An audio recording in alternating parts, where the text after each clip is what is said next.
welcome to MsMojo, and today we'll be discussing those times band members bet on themselves and lost. Life goes on without me.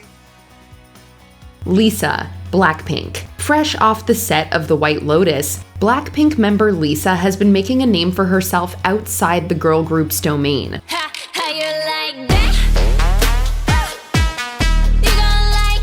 Blackpink rode the Korean wave into global superstardom, becoming one of the most influential K-pop groups in recent years. But Lisa's 2025 solo project, Alter Ego, received rather mixed reviews. Though superfans rallied behind it, critics mostly pointed out a lack of cohesion and identity. The Guardian gave it 2 out of 5 stars, and Pitchfork scored it 5.2 out of 10, writing that it, quote, presents Lisa as the most generic embodiment of a pop star.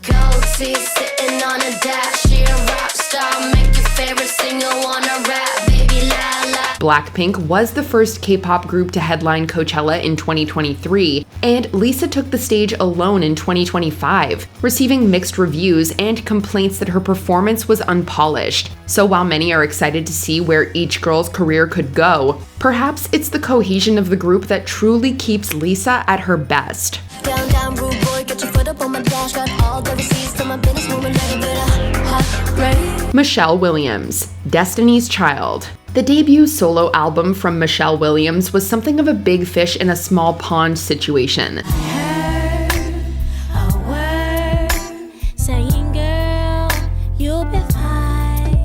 This was because Williams chose to create something personal and went gospel with her sound. Critics and gospel fans actually appreciated the move, but it certainly wasn't the sort of polished pop that defined Williams' latter years with Destiny's Child. Future solo efforts by Williams continue to do poorly on Billboard, but well within Christian and gospel markets. Unexpected was a return to form for Williams in 2008, and its follow-up, Journey to Freedom, did even better for the singer. So the case here isn't so much that Michelle Williams' solo career tanked, as much as it pivoted away from Beyoncé-level stardom.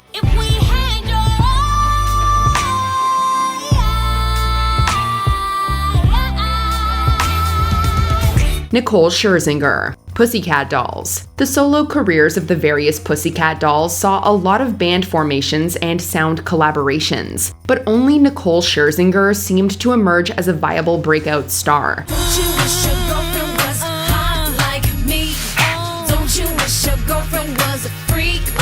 There was a lot of back and forth with regards to the production of her debut album, however, essentially requiring a refresh with 2011's Killer Love.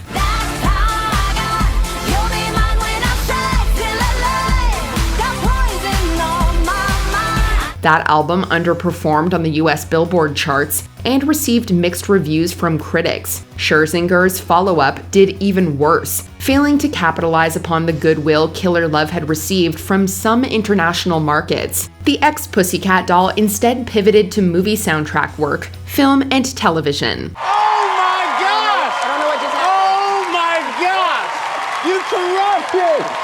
You crushed it! Oh my gosh! Damn! I don't know what happened. AJ McLean, Backstreet Boys. It's fairly telling that none of the Backstreet Boys have been able to make any sort of real headway with regard to their solo careers. Oh my God, we're back again. Brothers, sisters, everybody say. Nick Carter tried, as did AJ McLean, but these boy band legends just seem to work better together than apart. McLean's solo career in particular was a blink and you missed it affair, with Have It All being released in 2010 and not really being discussed much since. McLean, to his credit, seemed to be fairly proud of what he accomplished on the record, but 2010 was a long time ago. He's released some individual songs, but there's been little to no talk of any sort of AJ McLean renaissance on the horizon at the time of this writing.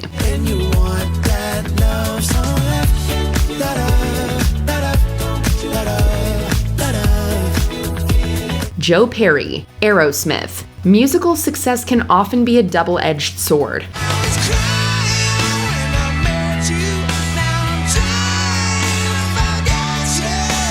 A band's achievements can also often arrive with stressors and distractions that result in splintered lineups and embittered friendships. Joe Perry first left the Aerosmith camp back in 1979, feeling creatively stifled and seeing the hard rock writing on the wall with Van Halen's debut album.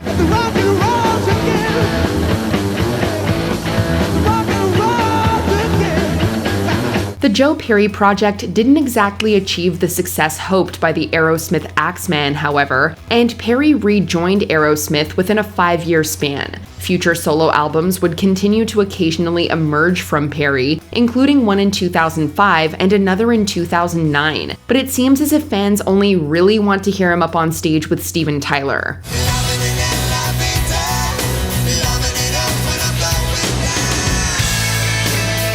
David Lee Roth, Van Halen. This generationally charismatic frontman certainly meant business when it came to forming his first solo band after departing Van Halen. I'm just a gigolo, and everywhere I go, people know the part I'm playing. David Lee Roth hired the best musicians he could find, and the resulting EP, Crazy from the Heat, was certified platinum. Its follow-up, Eat 'Em and Smile, achieved similar accolades, but the bloom was soon off Roth's Yankee Rose with subsequent efforts. Show me your bright light in your city light, alright. I'm talking about the Yankee Rose. Skyscraper and A Little Ain't Enough had to fight against waning commercial interest in highly polished stadium rock, and Roth soon explored other creative outlets. He eventually reunited with Van Halen and toured with them until Eddie's death in 2020. Might as well jump.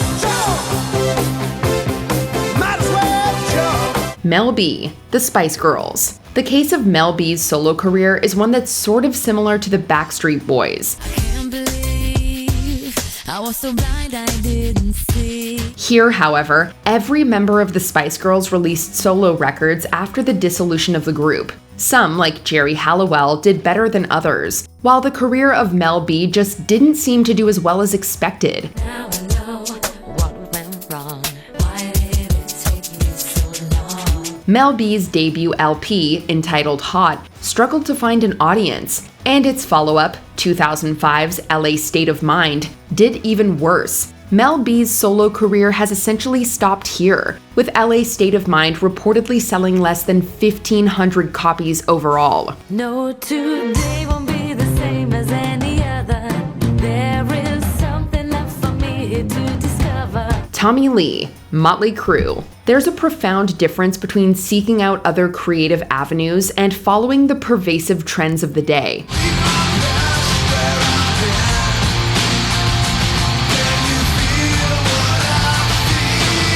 The Methods of Mayhem project from Motley Crue drummer Tommy Lee was a clear attempt to capitalize on the nu metal and rap rock trends of the late 90s and early millennium. I made a decision a year ago to get on, move on to something fresh and new, because I really needed it, because I was getting, I don't know, it was just making me unhappy. Lee continued down this road with this 2002 solo album, Never a Dull Moment, while Tommyland The Ride from 2005 featured a bevy of post-grunge collaborators on deck. These included Nickelback's Chad Kroeger and Joel Madden from the pop-punk group Good Charlotte. These solo efforts proved, beyond any doubt, that Tommy Lee should just stick to his day job behind the drum kit.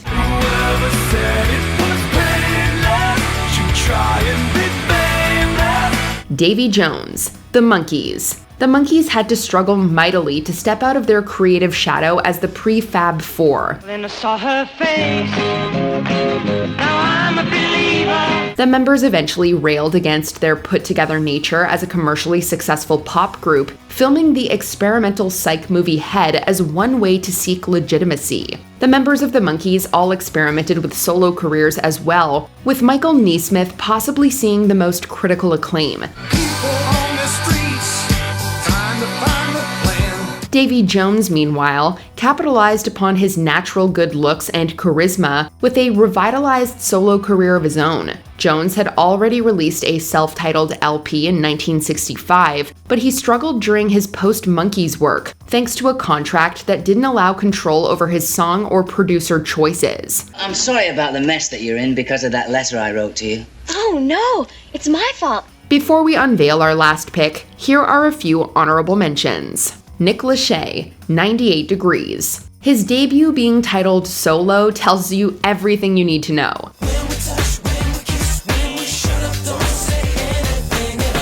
Mark Owen, Take That, because we already have Robbie Williams at home.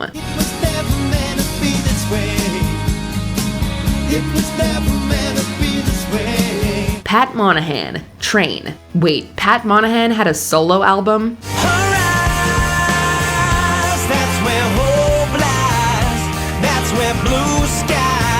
Grace Slick, Jefferson Airplane. Pop hooks, sure, but no psych to be found when Grace went solo.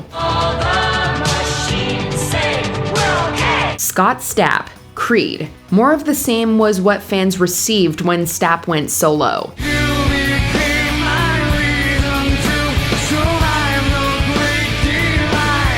Before we continue, be sure to subscribe to our channel and ring the bell to get notified about our latest videos. You have the option to be notified for occasional videos or all of them. If you're on your phone, make sure you go into your settings and switch on notifications. JC Chasez, NSYNC. It isn't always a lack of trying or talent that derails one's solo career. A lot of factors can come into play, from not being able to acquire the right songs that showcase a singer's style to other behind-the-scenes factors. JC Chasez has, particularly in recent years, been highlighted as the best natural singer from the boy group NSYNC.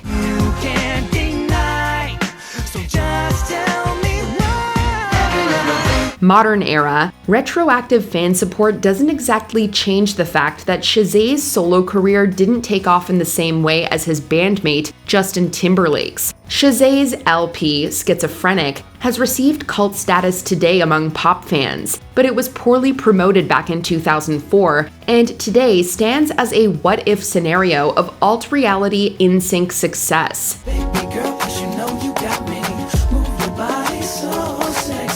Which pop or rock star's solo career do you feel deserves more love in the modern day? Let us know in the comments.